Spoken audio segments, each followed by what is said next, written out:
Hello student, 11th class के video को आगे कंटिन्यू करते हैं। पिछले वाले टॉप चैप्टर में मैंने आपको इंट्रोडक्शन पढ़ाया। इस चैप्टर में हम कंज्यूमर इक्विलिब्रियम पढ़ रहे हैं और इसमें आपको मैं दो वीडियो ऑलरेडी दे चुका हूं। इसमें पहले में आपको मैंने यूटिलिटी अप्रोच बताई थी और उसके दूसरे वाले वीडियो में कॉन्सेप्ट्स ऑफ यूटिलिटी। उसी के आगे कंटिन्यू करते हैं और टॉपिक है law of diminishing marginal utility. तो बच्चों, मैंने आपको जब कॉन्सेप्ट बताए थे तो दो कॉन्सेप्ट बताए थे पिछले वीडियो में। उसमें बताया था टोटल यूटिलिटी और मार्जिनल यूटिलिटी और उनका रिलेशन बताया था।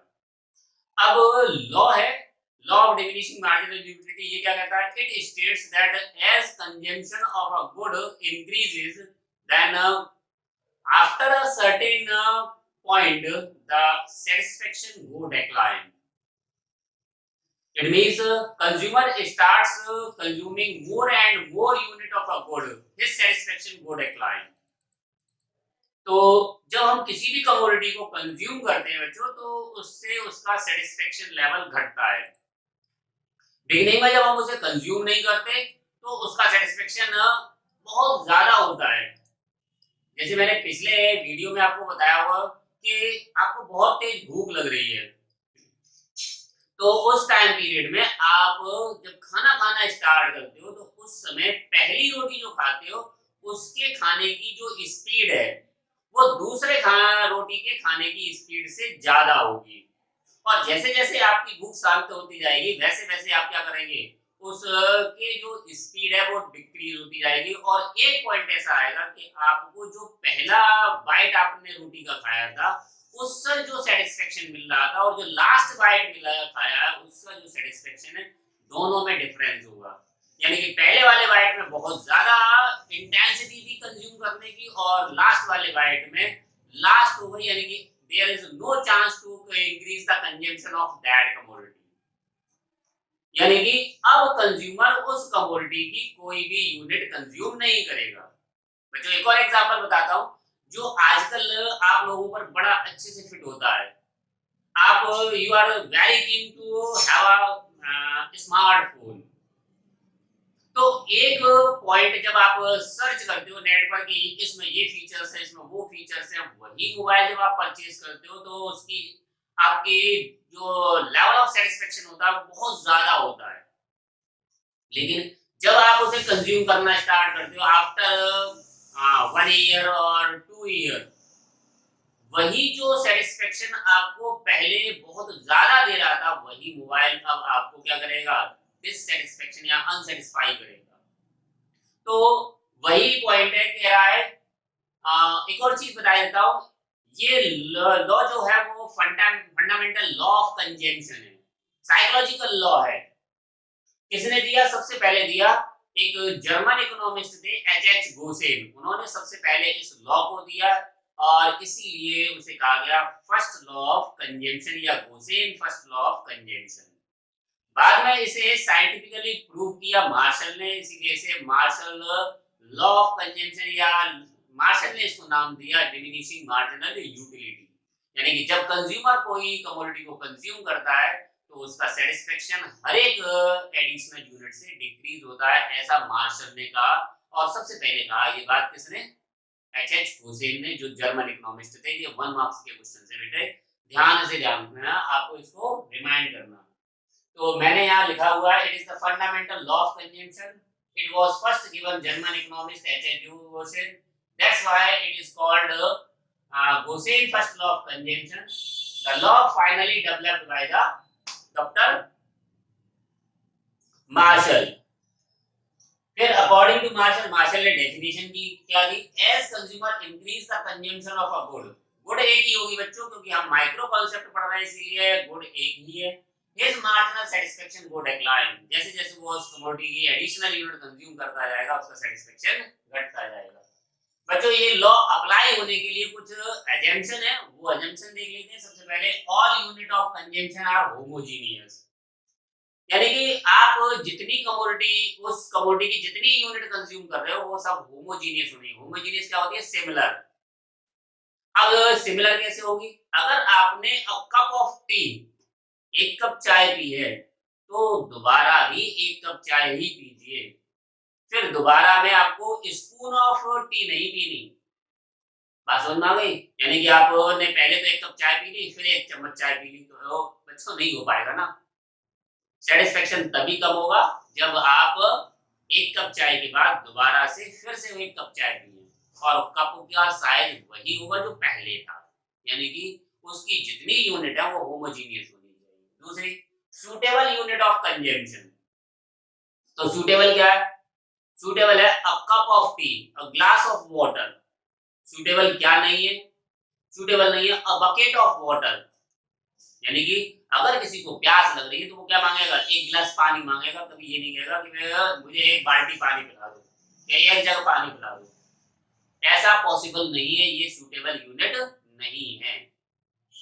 ऐसे ही अगर किसी को चाय पीनी है तो वो क्या कहेगा? 1 कप चाय पिला दो, ये कहेगा कि 1 भगोना भर के चाय पिला दो। तो ऐसा नहीं हो सकता।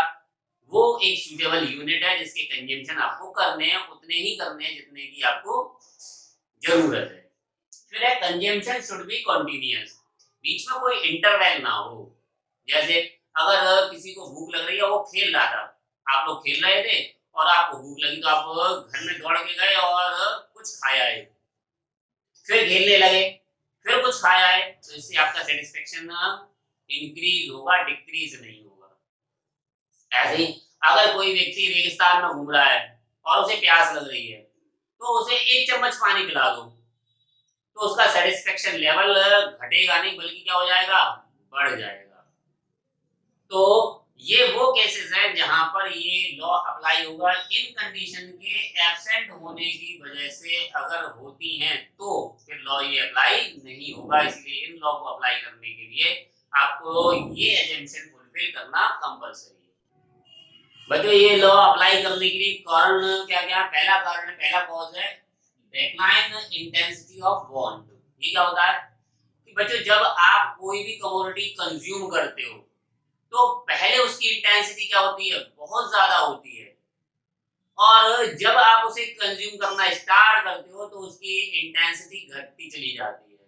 जैसे अगर आपको पहली बार मोबाइल मिला, स्मार्टफोन मिला, तो उसकी इंटेंसिटी क्या होगी? बहुत ज्यादा होगी। आप उस चीज को परचेज करने के लिए, आपने मोबाइल परचेज करने के लिए अपने पेरेंट्स से बहुत ज्यादा जिद की, और जब वो मोबाइल आप ऑपरेट करना शुरू कर दिया, खूब यूज करना शुरू कर दिया, इवन उसका जो लुक था वो भी फेड हो गया, तब आपकी इंटेंसिटी उस कंजम्पशन जो पहले बहुत ज्यादा अच्छे लग रहे थे वो घट जाएंगे। तो होगा क्या? इंटेंसिटी चेंज हो जाएगी, यानी कि पहले आपको वही प्रोडक्ट बहुत अच्छा लग रहा था और बाद में वही प्रोडक्ट क्या लगेगा? आपको खराब लगना शुरू होगा। आप जब अपने लिए बाजार से टी शर्ट खरीदने जाते हो तो बच्चों आपको क्या है? आपने उसे पहन के देखते हो, है ना? चेंजिंग रूम में जाकर बार बार उसे पहन के देखते हो, और वहां चारों तरफ मिरर लगे होते हैं, हर एंगल से उसे पहन के देखते हो कि खराब तो नहीं लग रही, और फिर सबसे पूछते हो कि अच्छी लग रही है कि नहीं लग रही। लेकिन अगर बच्चों उसी टाइम पीरियड में अगर किसी ने कहा अरे यार अच्छी नहीं लग रही, तो फिर क्या होगा? जो आपने चेंजिंग रूम में हर एक एंगल से आपने देखा था कि आपको सही लग रही है और उसने मना कर दिया, तो आपकी इंटेंसिटी क्या हो जाएगी? ऊपर से नीचे आ जाएगी तुरंत। यानी कि अब आप वो उसमें उतना इंटरेस्ट नहीं लेंगे कंजम्पशन में जितना कि आपने पहले लेना सोचा था। तो हर एक कमोडिटी की इंटेंसिटी चेंज होती है, इसीलिए लॉ अप्लाई होता है। जो पहले हाई इंटेंसिटी होती है वो लो इंटेंसिटी में कन्वर्ट हो जाती है। दूसरा कारण क्या है? Use in less important. पहले बहुत जरूरी थी, बाद में क्या हो जाती है? जैसे आपके यहाँ पहले बाइक आई, नई बाइक आई, नई कार आई, तो आप क्या करते हो? पर डे उसे कपड़ा साफ करोगे, हर जगह उसे चमकाने की कोशिश करोगे। फिर क्या होगा? कुछ महीने गुजर जाएंगे तो आप उसमें महीने में या फिर हफ्ते में उसमें साफ सफाई करेंगे। फिर कुछ साल बीत जाएंगे तो कुछ महीनों में उसकी साफ सफाई होगी, सर्विसिंग होगी, और जब बहुत साल बीत जाएंगे तो फिर ऐसे ही चलती रहेगी। यानी कि अब वो जो पहले बहुत इंपॉर्टेंट थी बच्चों, अब वो इंपॉर्टेंट नहीं रही। इसीलिए ये लॉ अप्लाई होगा दो कॉजेस के बीच में। कौन कौन से होने चाहिए? पहले decline the intensity of bond, and second one use कहां से, यूज से कहां तक, लेस इंपॉर्टेंट यूज तक की तरफ मूवमेंट करेंगे तो फिर आपके कंजम्पशन भी क्या होंगे, पहले से कम होंगे। घर में एक और बाइक आ जाए तो आप पुरानी वाली बाइक को क्या करेंगे, पुरानी वाली बाइक को कंज्यूम करना बंद कर देंगे और नई वाली बाइक को कंज्यूम करना स्टार्ट कर देंगे। तो यूज से लेस इंपॉर्टेंट यूज की तरफ मूवमेंट होगा और लॉ अप्लाई हो जाएगा। नेक्स्ट बच्चों मैं आपको इसका डायग्राम बना के दिखा देता हूं। तो इसका डायग्राम डिक्लाइन कर रहा है कंजम्पशन, पहले कंजम्पशन ये थे, फिर कंजम्पशन ये हो गए, फिर कंजम्पशन ये हो गए। तो जैसे जैसे आपके कंजम्पशन बढ़ रहे हैं आपका सेटिस्फेक्शन लेवल बढ़ता जाएगा। ठीक है, तो इस तरह से आपका ये लॉ अप्लाई हो रहा है। कौन सा, law of diminishing marginal utility. अब आता है बच्चों इसके दो टॉपिक लास्ट, यानी कि इसे अप्रोच के दो टॉपिक रह गए हैं। एक consumer equilibrium in case of one commodity और consumer equilibrium in case of two commodity. बच्चों कंज्यूमर इक्विलिब्रियम कंडीशन पढ़ लेते हैं। और कंज्यूमर इक्विलिब्रियम यूटिलिटी अप्रोच में दो तरह से डिस्कस की जाती है। पहला है सिंगल कमोडिटी केस और दूसरा है टू कमोडिटी केस। तो पहले कंज्यूमर इक्विलिब्रियम जानते हैं। कंज्यूमर इक्विलिब्रियम वो सिचुएशन होती है जब एक रेशनल कंज्यूमर, मैंने आपको पहले वीडियो में बताया था रेशनल कंज्यूमर कौन होता है। रेशनल कंज्यूमर वो कंज्यूमर होता है जो अपने सेटिस्फेक्शन लेवल को मैक्सिमाइज करना जानता है, यानी वो अपनी उस कमोडिटी पर इतनी अपनी मनी इनकम स्पेंड करेगा जिससे कि उसे मनी की हर रुपए की जो लास्ट रुपी है उसका स्पेंड हो रहा है उससे उसे इक्वल लेवल का सेटिस्फेक्शन मिले। तो एक कंज्यूमर इक्विलिब्रियम की पोजीशन में तब पहुंचेगा तो जो मनी अमाउंट वो स्पेंड कर रहा है for purchasing of goods and services for getting the satisfaction that must be equal to each other. तो दोनों चीजें जब इक्वल हो जाएगी तो वो इक्विलिब्रियम कंडीशन पहुंचेगा। और इसके लिए आपको दो कंडीशन या दो सिचुएशन है, एक बताया सिंगल कमोडिटी केस और एक है आपका टू कमोडिटी केस। तो बच्चों हम सबसे पहले स्टार्ट करते हैं one commodity case. In one commodity case consumer spend his whole money income to purchase the only one good। तो अगर मान लेते हैं उसके पास 50 रुपए हैं तो वो 50 रुपए पूरे के पूरे एक कमोडिटी को परचेज करने में खर्च करेगा। अब मान लेते हैं अगर उस कमोडिटी की कीमत 5 रुपए है तो उस 50 रुपए के लिए उसे 10 यूनिट परचेज करनी पड़ेगी, तब उसे इक्वल लेवल का सेटिस्फेक्शन मिलेगा। तो सिंगल कमोडिटी केस में कंज्यूमर इक्विलिब्रियम वो सिचुएशन होगी जब कंज्यूमर अपनी होल मनी इनकम को किस पर खर्च करेगा, वन कमोडिटी को परचेज करने के लिए खर्च करेगा। तो बच्चों इसकी दो कंडीशन होती हैं जो इस लॉ इस कंडीशन में या सिचुएशन में फुलफिल करनी है। पहली कंडीशन होती है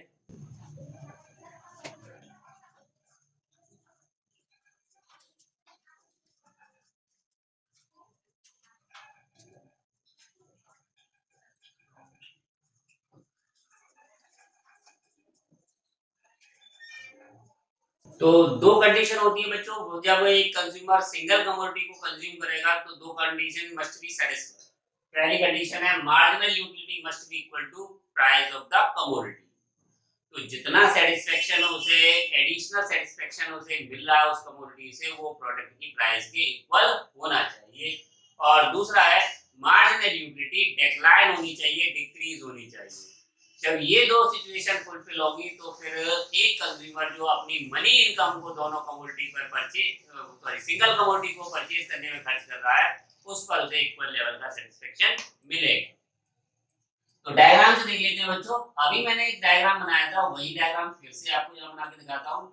ये तो मनी की मार्जिनल यूटिलिटी हो गई, तो और ये प्रोडक्ट की प्राइस हो गई। तो आप जब किसी भी प्रोडक्ट को परचेज करते हो तो उसकी प्राइस क्या हो जाती है, कांस्टेंट हो जाती है। इवन अगर आपने परचेज कर ली तो उसकी कंजम्पशन करें तब भी प्राइस वही है और ना करें तब भी प्राइस वही है। तो आपने अगर नहीं किए तो भी प्राइस इतनी पे करनी है, अगर आपने इसके कंजम्पशन बढ़ा दिए तो भी प्राइस उतनी करनी है। लेकिन जब आप उसे परचेज करते हो तो उससे सेटिस्फेक्शन लेवल क्या होता है, ज्यादा होता है। एक एग्जांपल के रूप में समझाता हूँ। जब आप बाजार जाते हो और अपने लिए एक टी शर्ट खरीद के लाते हो तो शॉपकीपर क्या करता है, शॉपकीपर आपको बहुत सारी टी शर्ट दिखाता है, उस बहुत सारी टी शर्ट में से आप वो एक टी शर्ट को क्या कर लेते हैं, चूज कर लेते हो और उसे परचेज कर लेते हो। बच्चों यहाँ एक और इंटरेस्टिंग चीज है, वो कमोडिटी जो आपने सेलेक्ट की है फॉर ओन सेटिस्फेक्शन, वही कमोडिटी पॉसिबल है कि किसी ने रिजेक्ट की होगी और उसे वो सेटिस्फाई नहीं कर रही होगी। तो मैंने आपको पहले वाले वीडियो में बताया था कि utility is differ from person to person, यानी कि जो कमोडिटी आपको सेटिस्फेक्शन दे रही है वही कमोडिटी दूसरे व्यक्ति को अनसेटिस्फाई करेगी। पॉसिबिलिटीज हैं, जैसे अगर कोई एडिक्ट है और वो लिकर पर डे पीता है तो लिकर उसे सेटिस्फाई करेगा, और वहीं अगर कोई व्यक्ति है जो लिकर का एडिक्ट नहीं है वो उसे अनसेटिस्फाई करेगा। प्रोडक्ट में कोई चेंज नहीं आया, केवल और केवल ही क्या हुआ, पर्सन टू पर्सन चेंज हुआ। तो जो कमोडिटी आपने परचेज की वो परचेज जितना आप अमाउंट पे करना चाहते हो बच्चों, उससे ज्यादा का सेटिस्फेक्शन लेना चाहते हैं, यानी कि आपको वो बहुत अच्छी लगी, ये जो एरिया है वो आपको बताएगा बहुत अच्छी लगी, यानी कि प्रोडक्ट की प्राइस से ज्यादा सेटिस्फेक्शन होना चाहिए। अदरवाइज एक कंज्यूमर केवल और केवल उस कमोडिटी की सिंगल यूनिट ही कंज्यूम कर पाएगा। बच्चों इसमें भी एक चांस है कि कुछ कमोडिटीज ऐसी होती हैं कि जो अमाउंट ऑफ स्पेंडिंग है वो आपका उतना ही होता है जितने की आपने कंजम्पशन किए। तो कुछ कमोडिटी बच्चों क्या होती हैं, वो सिंगल यूज ही होती हैं। जैसे अगर आपने ब्रेड परचेज की, अब ब्रेड को बार बार तो कंज्यूम नहीं कर सकते, एक ही बार कंज्यूम की जाएगी।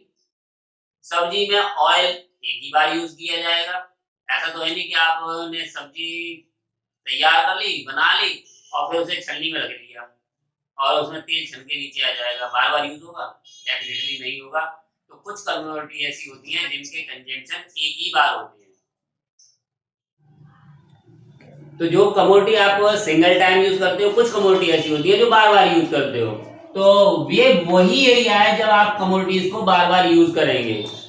तो जब आप कंज्यूम करना स्टार्ट करेंगे तो कंडीशन क्या होगी, MUX ग्रेटर देन PX, यानी कि मार्जिनल सेटिस्फेक्शन प्रोडक्ट की प्राइस से क्या होगा, ज्यादा होगा, तब एक कंज्यूमर उसकी एडिशनल यूनिट कंज्यूम करता हुआ चलेगा और उस पोजीशन पर पहुंचेगा जहां पर MUX इक्वल टू PX ना हो जाए, यानी कि इस कंडीशन में उस कमोडिटी की मार्जिनल यूटिलिटी जीरो हो जाएगी। जैसा कि मैंने प्रीवियस वीडियो में बताया था कि जब मार्जिनल यूटिलिटी जीरो होती है तो टोटल यूटिलिटी मैक्सिमम होती है। तो ये वही एरिया है जहां पर मार्जिनल यूटिलिटी जीरो हो जाएगी, यानी कि consumer is not interested to consume more unit of that commodity.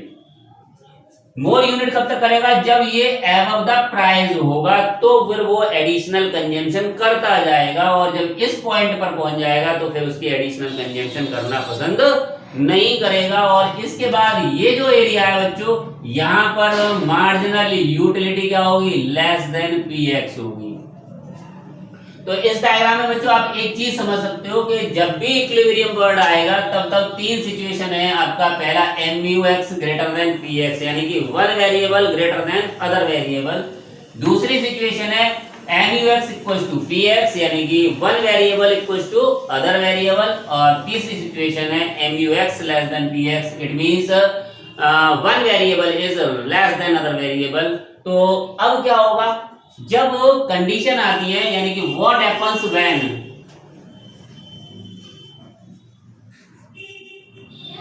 तो पहली सिचुएशन बच्चों इक्विलिब्रियम से पहले की क्या है, MUX ग्रेटर देन PX। ये रहा व्हाट हैपेंस, ये अलग से आपसे 3-3 नंबर के क्वेश्चन पूछ लेता है, और ये आपका जो इक्विलिब्रियम पूछेगा बच्चों वो 4 नंबर का पूछेगा। और ये what happens when equilibrium is not there, तो इसकी दो सिचुएशन होती है, MUX ग्रेटर देन PX और MUX लेस देन PX। इस कंडीशन में क्या होगा, सबसे पहली कंडीशन है इसमें कंजम्पशन इंक्रीज होंगे।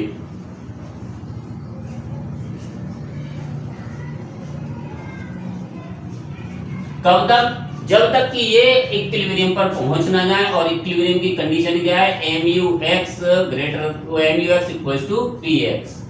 कंजम्पशन तब तक करता रहेगा जब तक कि वो इक्विलिब्रियम पर ना पहुंच जाए। दूसरा आपका MUX लेस देन PX है, तब क्या होगा, कंजम्पशन क्या होंगे, डिक्रीज होंगे।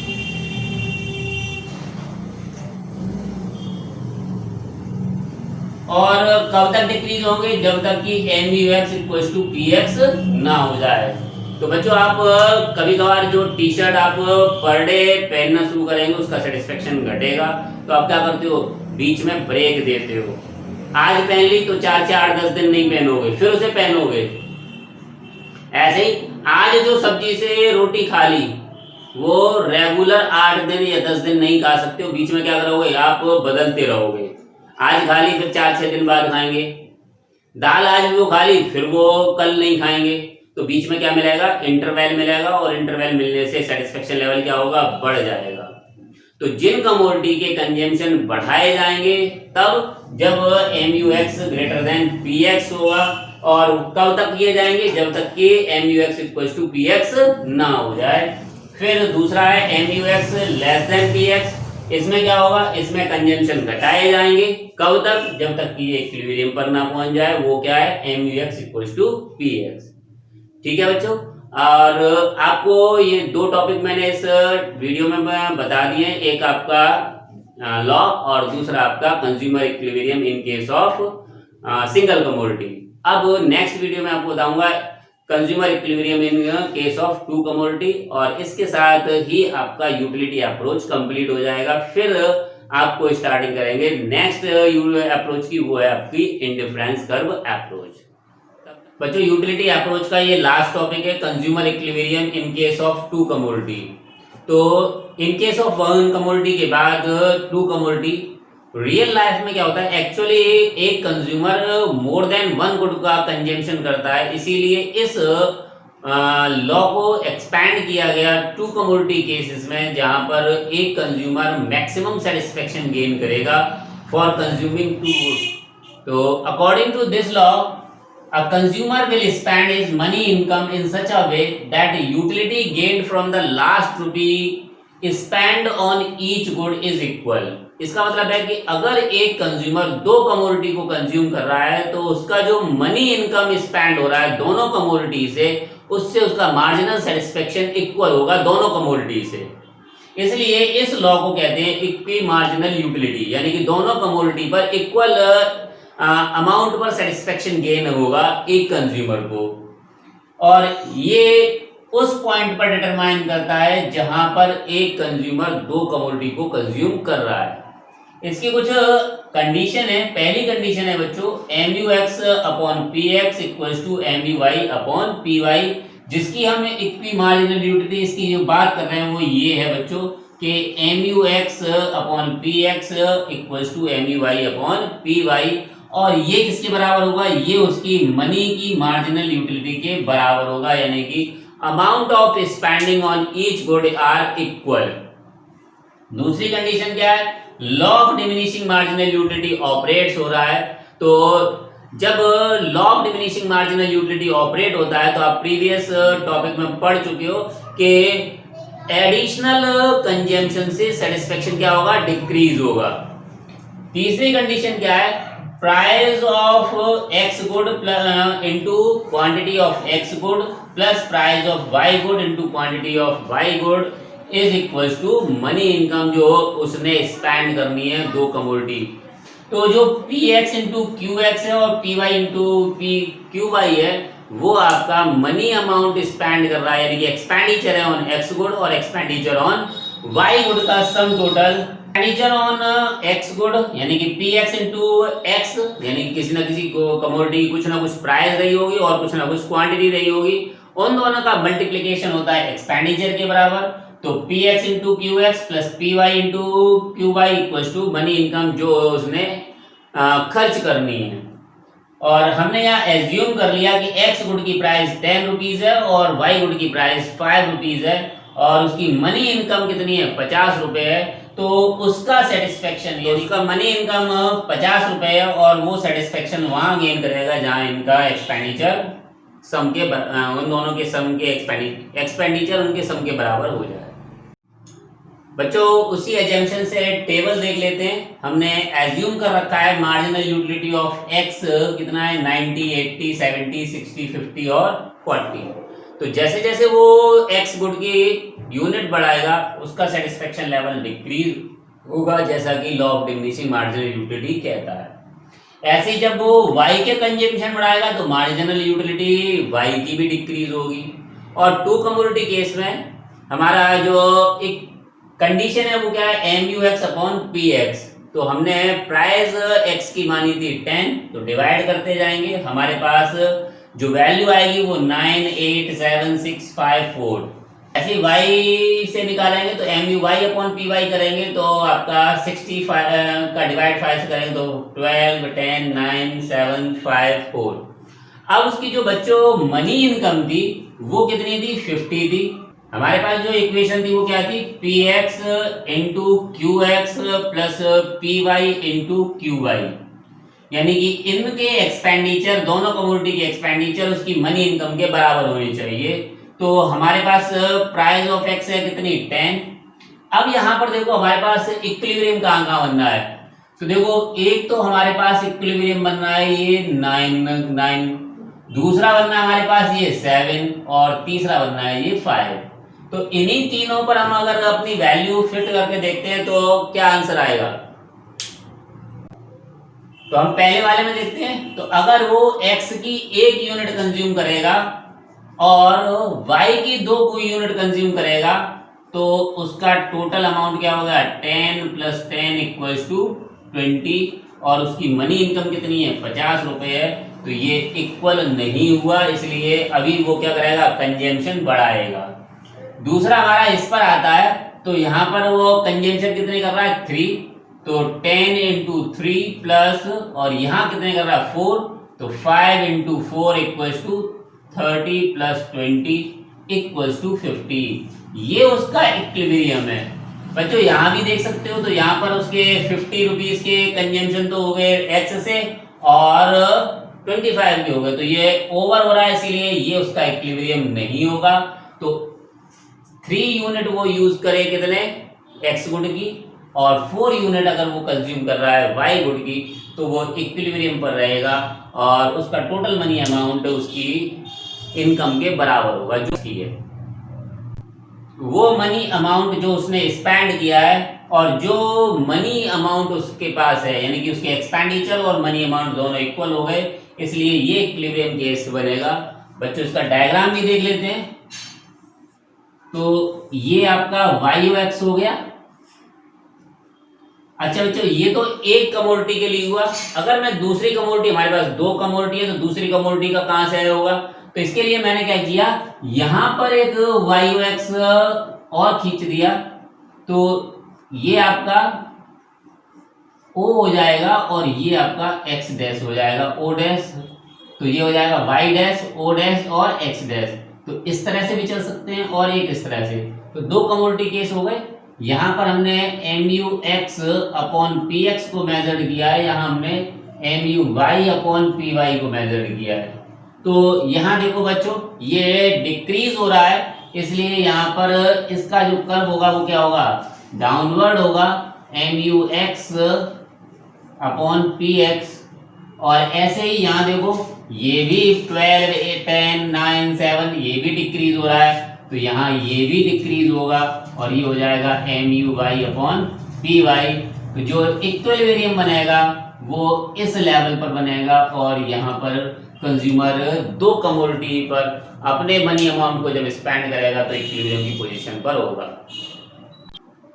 ठीक है बच्चों, इस तरह से ये यूटिलिटी अप्रोच कंप्लीट होती है। और अब नेक्स्ट वीडियो में मैं आपको नई अप्रोच बताऊंगा, वो है आपकी इंडिफरेंस कर्व अप्रोच। तब तक कीप वॉचिंग, कीप शेयरिंग।